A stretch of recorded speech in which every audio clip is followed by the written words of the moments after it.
dalam hati kami dan berbuah-buah Bapa. Kau pakai hamba-Mu yang akan menyampaikan firman-Mu, pakai mulut bibirnya biar Tuhan kehendak-Mu saja yang Ia sampaikan.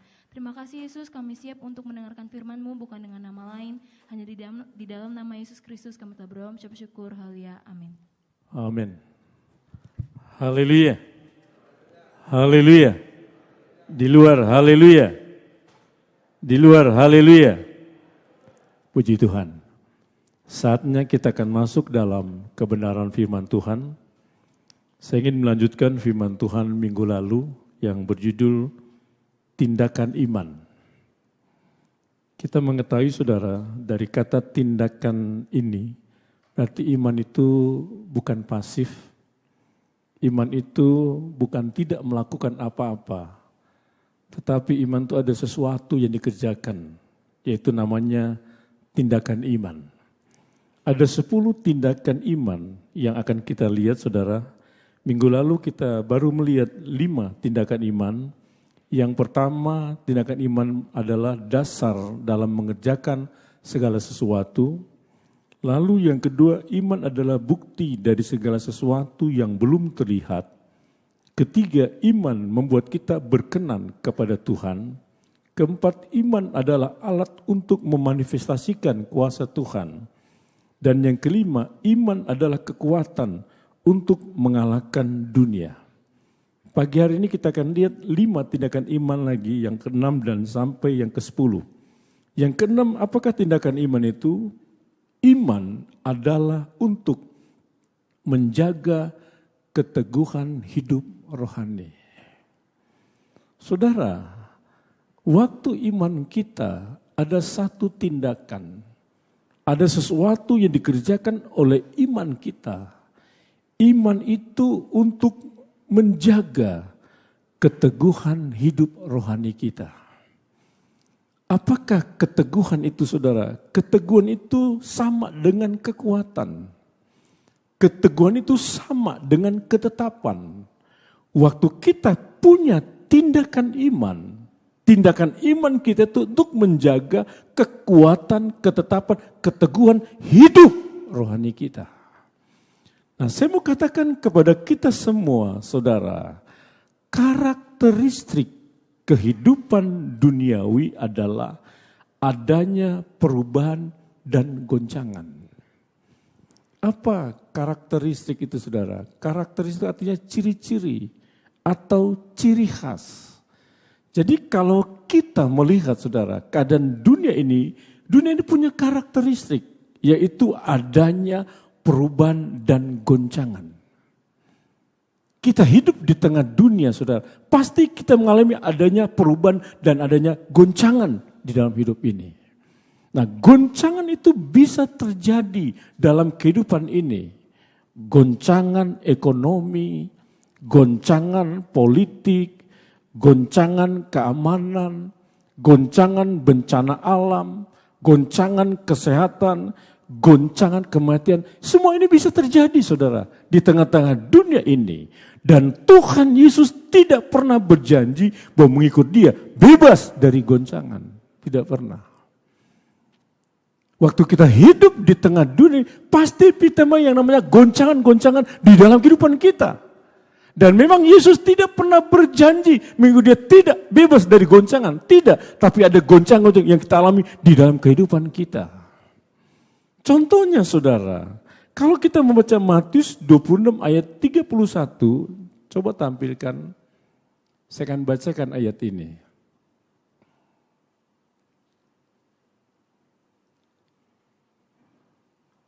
Maka berkatalah Yesus kepada mereka, malam ini kamu semua akan tergoncang imanmu karena aku.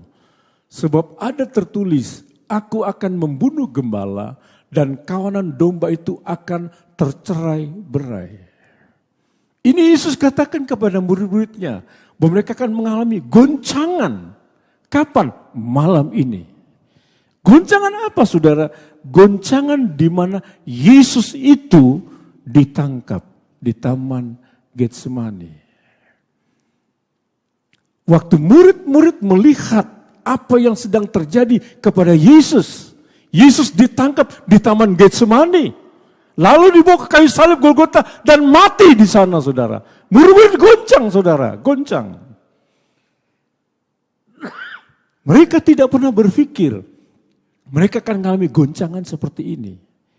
Yesus yang selama ini bersama dengan mereka. Yesus yang selama ini bersama memberikan pengajaran-pengajaran firman Tuhan. Yesus yang banyak melakukan mujizat-mujizat. Yesus itu ditangkap, saudara. Ditangkap. Lalu murid dihadapi dengan satu ketakutan. Mereka tidak pernah berpikir Yesus yang mereka ikuti selama ini. Yesus ditangkap dan mati di salib Golgota. Tetapi Yesus sudah pernah katakan kepada murid, malam ini engkau akan tergoncang jiwamu. Kenapa? Karena Yesus mereka ditangkap dan mati di kayu salib Golgota. Lalu kalau kita membaca lagi dalam Kisah Rasul pasal 5 dan pasal 7, mengalami lagi murid lain, goncang-goncang terjadi dalam kehidupan mereka. Nah, waktu kita lihat goncangan-goncangan ini, saudara, apakah Yesus berdiam diri melihat goncangan yang terjadi dalam hidup kita? Apakah Yesus tidak melakukan apa-apa waktu goncangan terjadi dalam hidup kita? Tidak, saudara. Yesus melakukan sesuatu di dalam kehidupan kita. Di dalam Matius pasal 28 ayat 20, ada janji Tuhan di sana. Tampilkan Matius 28 ayat 20.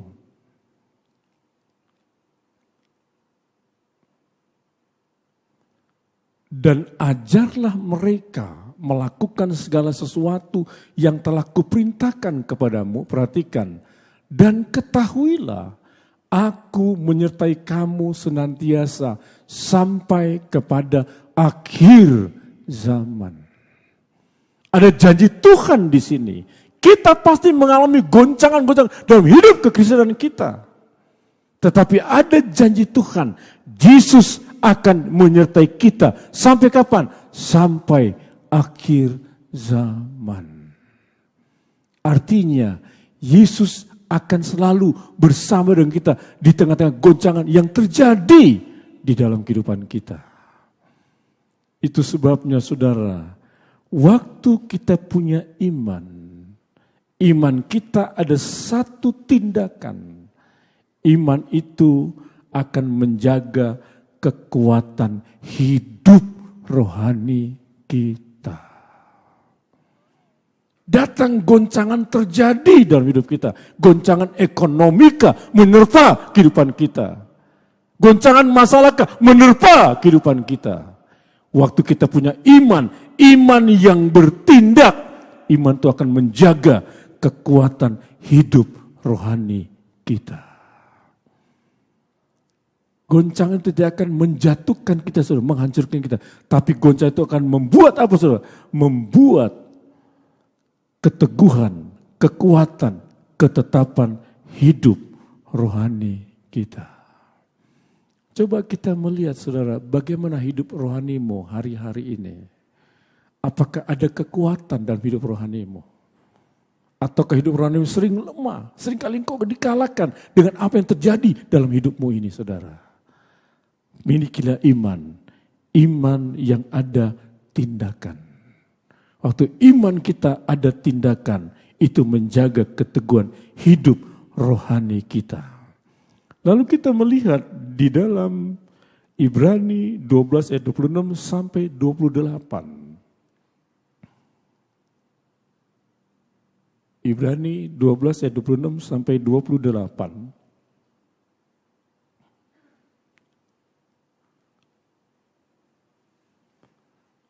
Waktu itu suaranya menggoncangkan bumi. Tetapi sekarang ia memberikan janji. Satu kali lagi aku akan menggoncangkan bukan hanya bumi saja, melainkan langit juga. Ungkapan satu kali lagi menunjuk kepada perubahan pada apa yang dapat digoncangkan. Karena ia dijadikan supaya tinggal tetap apa yang tidak tergoncangkan. 28. Jadi karena kita menerima kerajaan yang tidak tergoncangkan, marilah kita mengucap syukur dan beribadah kepada Allah menurut cara yang berkenan kepadanya dengan hormat dan takut. Dunia di mana kita tinggal dan hidup. Dunia yang banyak mengalami goncangan-goncangan.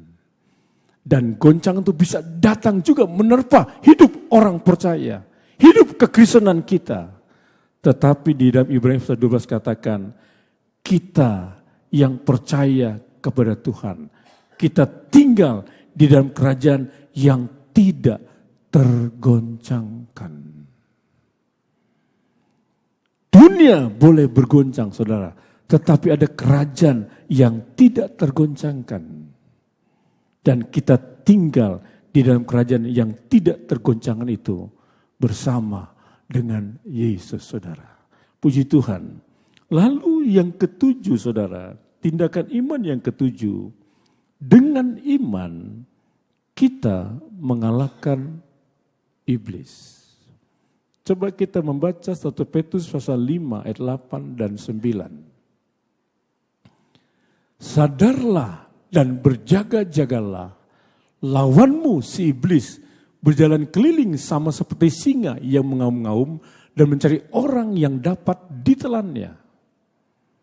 Lawanlah dia dengan iman yang teguh, sebab kamu tahu bahwa semua saudaramu di seluruh dunia menanggung penderitaan yang sama.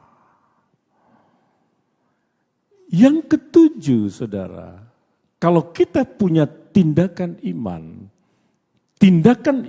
itu untuk kita mengalahkan iblis.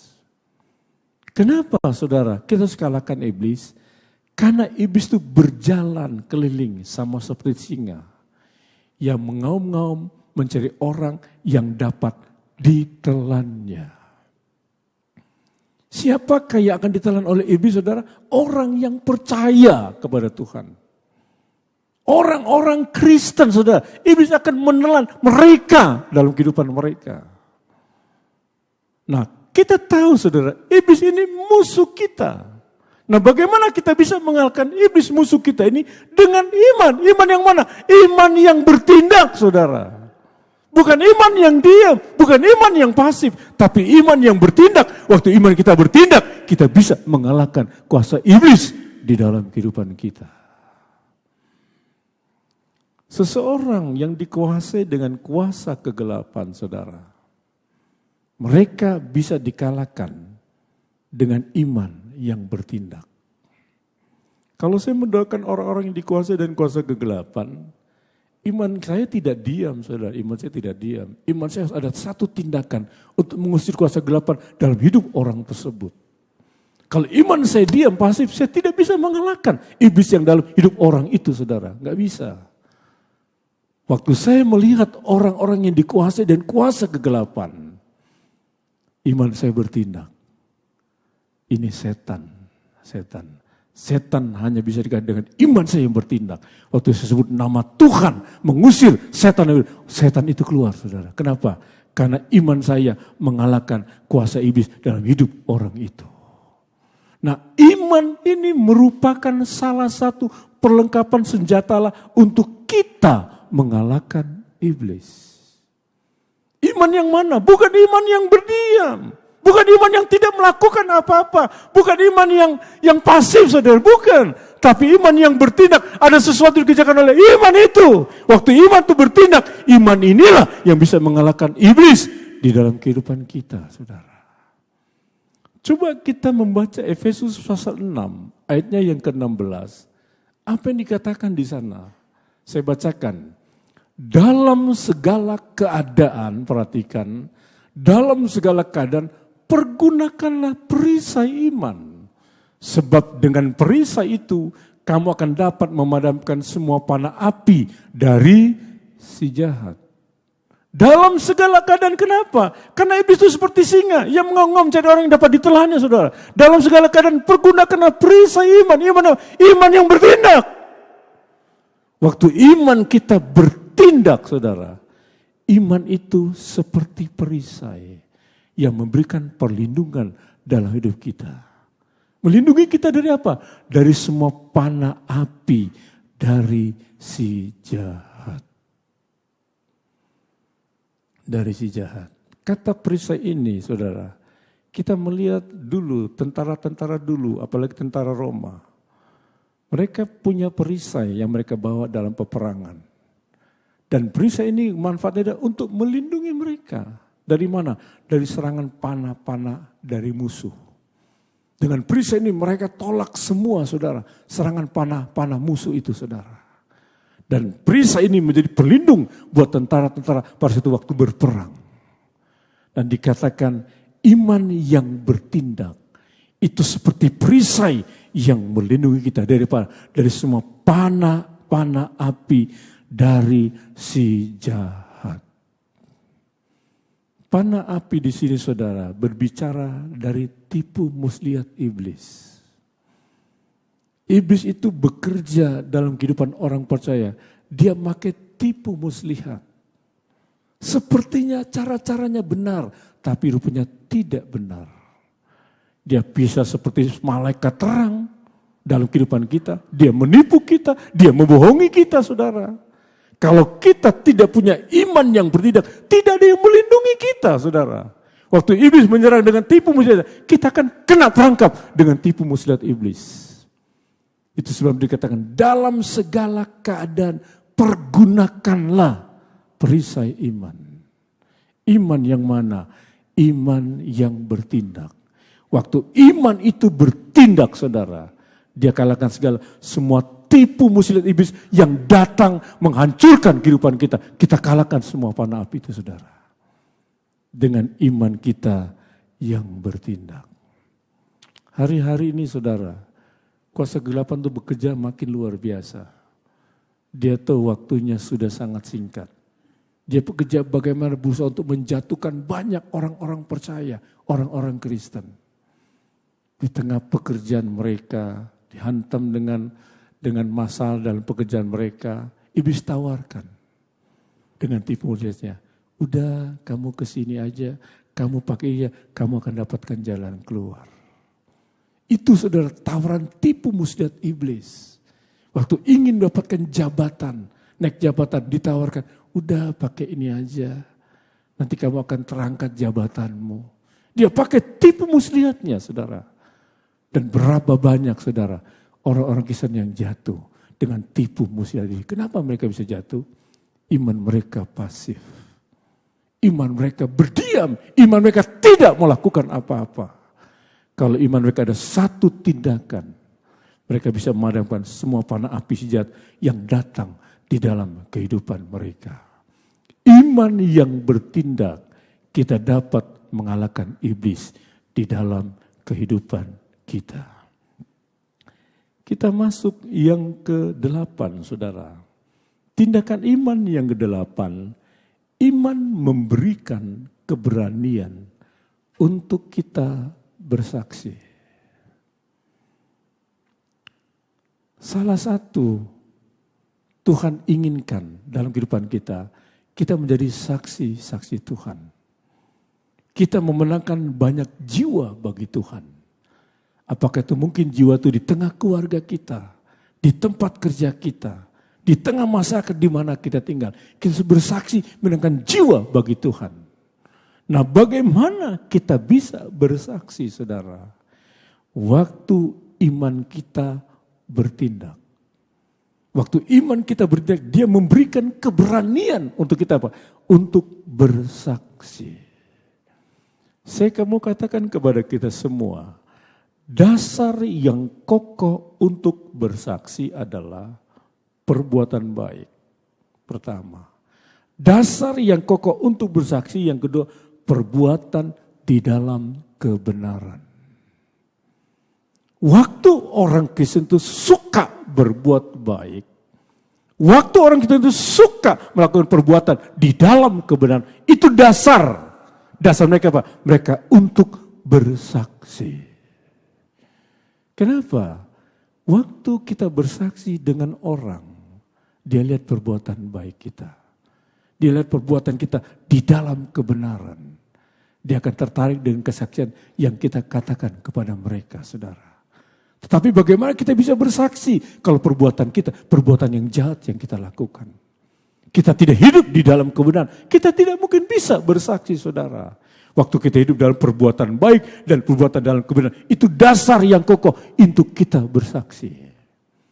Dan yang memberikan keberanian buat kita bersaksi adalah iman kita yang bertindak. Waktu iman kita bertindak, memberikan keberanian untuk kita bersaksi kepada orang lain, menyatakan dan menyaksikan tentang Tuhan sebagai Tuhan dan Juru Selamat dalam kehidupan kita, saudara. Coba kita membaca 1 Timotius 3 ayat 13. Apa yang dikatakan di sana? Karena mereka yang melayani dengan baik, perhatikan, karena mereka yang melayani dengan baik, beroleh kedudukan yang baik, sehingga dalam iman kepada Kristus Yesus, mereka dapat bersaksi dengan leluasa. Mereka dapat bersaksi dengan leluasa. Dari mana ini, saudara? Karena mereka melayani dengan baik. Waktu mereka terlihat kehidupan mereka baik-baik, tidak ada yang kejahatan yang mereka lakukan. Mereka lakukan perbuatan baik, perbuatan dalam kebenaran. Perhatikan di sana. Mereka leluasa untuk bersaksi. Mereka bebas untuk bersaksi karena tidak ada tuduhan di dalam kehidupan mereka. Coba kita lihat hidup kita, saudara.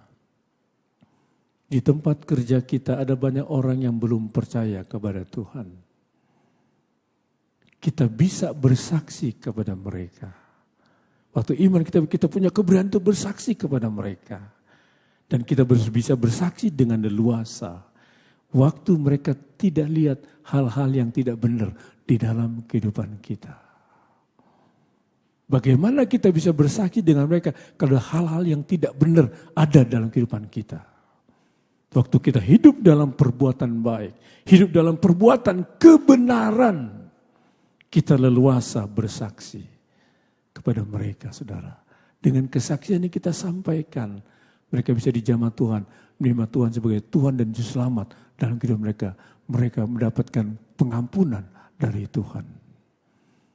Inilah salah satu tugas kita, saudara. Kita bersaksi. Bagaimana kita punya keberanian untuk bersaksi? Iman kita harus iman yang bertindak. Waktu iman kita bertindak, ada keberanian kita untuk bersaksi tentang Tuhan kita. Yang ke-9, saudara, tindakan iman yang ke-9. Dengan iman, kita mampu bertahan di dalam penderitaan. Kalau kita punya iman, saudara, iman yang disertai dengan satu tindakan, iman kita itu mampu membuat kita bertahan, saudara. Bertahan dalam apa? Di dalam penderitaan. Kalau kata penderitaan, saudara, berarti hal-hal yang tidak menyenangkan dialami dalam kehidupan kita. Bagaimana kita bisa bertahan menghadapi itu semua? Waktu iman kita bertindak. Iman yang bertindak mampu kita bertahan di dalam menghadapi penderitaan. Contoh kita melihat 2 Korintus pasal 11, ayat 23 sampai 27. Di sini adalah kesaksian Rasul Paulus. Saya bacakan. Apakah mereka pelayan Kristus? Aku berkata seperti orang gila. Aku lebih lagi. Aku lebih banyak berjeri lelah. Lebih sering di dalam penjara. Didera di luar batas. Kerap kali dalam bahaya maut. 5 kali aku disesah orang Yahudi. Setiap kali 40 kurang 1 pukulan. 3 kali aku didera. 1 kali aku dilempari dengan batu. 3 kali mengalami karam kapal. Sehari semalam aku terkatung-katung di tengah laut.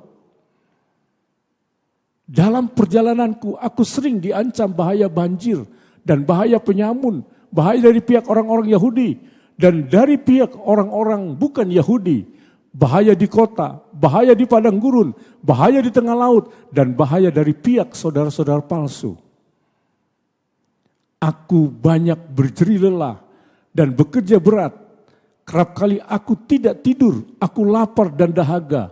Kerap kali aku berpuasa kedinginan dan tanpa pakaian. Rasul Paulus ceritakan bagaimana penderitaan yang dia alami. Kenapa Rasul Paulus kuat? Imannya kepada Tuhannya yang ada tindakan di dalamnya.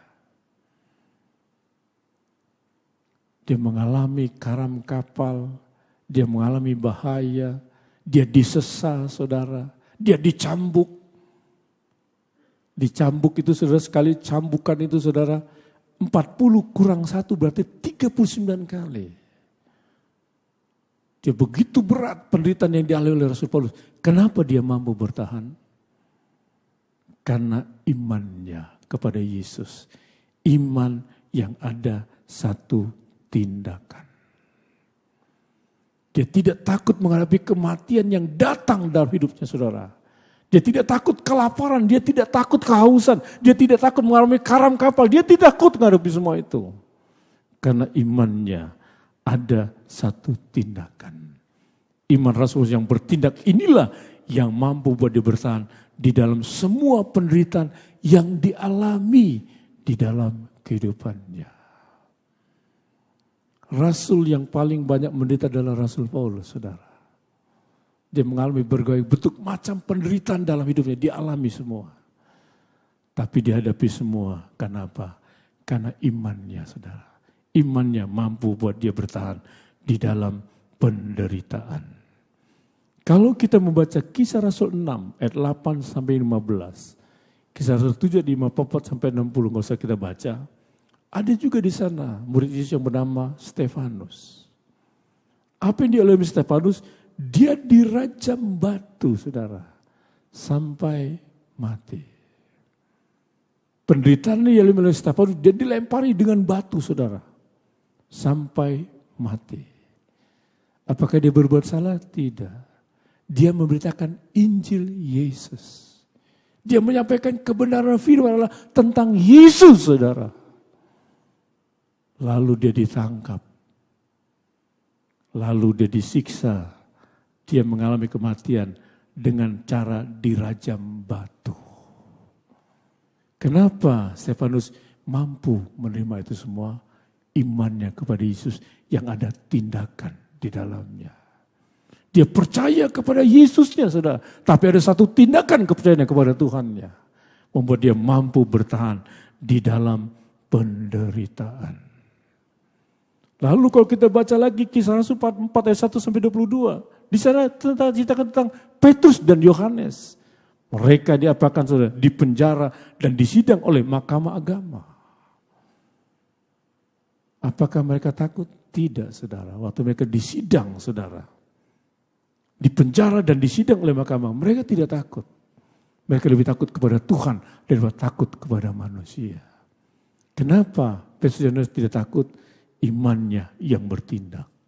Iman yang bertindak buat dia mampu bertahan di dalam penderitaan. Saat ini kita belum mengalami yang namanya penderitaan ini, saudara, belum. Kita baru dimomoi dengan pandemik COVID-19. Kita sudah ketakutan, saudara. Ketakutan. Takut matilah. Dan kita belum mengalami penderitaan, saudara. Belum mengalami penderitaan. Waktu Tuhan izinkan penderitaan datang dalam hidup kita. Yang membuat kita mampu bertahan. Waktu iman kita disertai dengan satu tindakan. Iman yang bertindak itulah yang membuat kita mampu bertahan dalam semua penderitaan yang Tuhan izinkan datang di dalam kehidupan kita. Yang terakhir, yang ke-10. Tindakan iman yang ke-10. Iman berkuasa mendatangkan keselamatan. Waktu iman kita ada satu tindakan, iman itu berkuasa mendatangkan keselamatan di dalam kehidupan kita. Efesus 2 ayat 8 dan 9. Tampilkan, saya bacakan. Sebab karena kasih karunia kamu diselamatkan oleh iman. Itu bukan hasil usahamu tetapi pemberian Allah. Itu bukan hasil pekerjaanmu. Jangan ada orang yang memegahkan diri. Perhatikan 8. Tampilkan lagi. Sebab karena kasih karunia, kamu diselamatkan oleh iman. Iman berkuasa memberikan keselamatan dalam kehidupan kita. Pertahankan imanmu, saudara. Jangan sampai kau dikalahkan dengan krisis ekonomi. Jangan kau sampai dikalahkan dengan pasangan hidup. Sampai kau dikalahkan dengan jabatan-jabatan yang ditawarkan dalam kehidupanmu, saudara.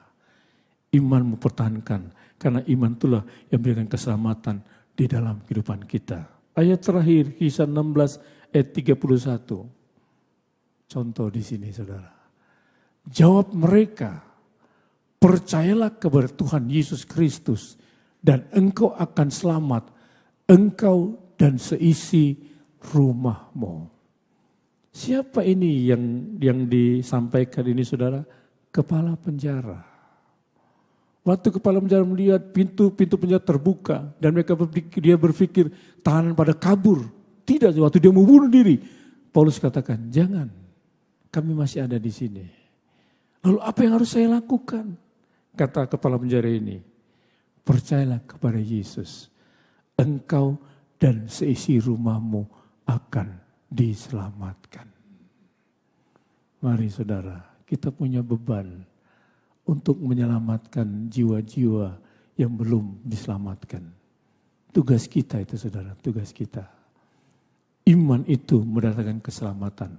Waktu mereka kita tuntun percaya kepada Yesus, bawalah Yesus itu dalam seisi keluargamu, semua diselamatkan oleh Tuhan, saudara. Mari kita punya iman, jangan iman yang pasif, iman yang berdiam, iman yang tidak nongkrong, tapi iman yang ada satu tindakan. Waktu iman kita bertindak, saudara, ada sesuatu yang Tuhan akan kerjakan di dalam kehidupan kita.